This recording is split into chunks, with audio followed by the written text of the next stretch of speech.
नमस्कार. या देवी सर्वभूतेषु बुद्धिरूपेण संस्थिता. नमस्तस्ये नमस्तस्ये नमस्तस्ये नमो नमः. बुद्धी ही माणसाला दिलेली सर्वात मोठी देणगी. या बुद्धीला ज्ञान आणि शिक्षणाची जोड मिळाली तर माणसाच्या आयुष्याचं सोनं तर होतच, त्याचबरोबर समाजाचं सुद्धा भलं होतं.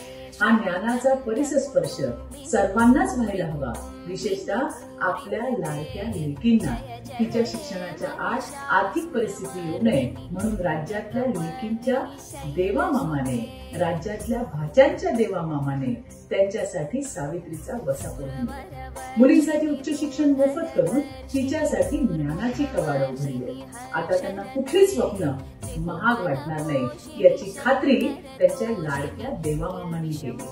अर्थात या गोष्टी आपल्या विरोधकांच्या बालक बुद्धीला झेपत नसाव्यात म्हणूनच या सरस्वती पूजनात ते खोडा घालण्याचा प्रयत्न करतात. आपापल्या बुद्धीनुसार ते तोंडसूक घेतात. त्या प्रत्येकालाच हे सांगायचंय, कोई निंदई कोई बंदोई, सिंगी स्वान रूढ सेआर, हरख विषाद ना के हरी, कुंजर कंजन हार.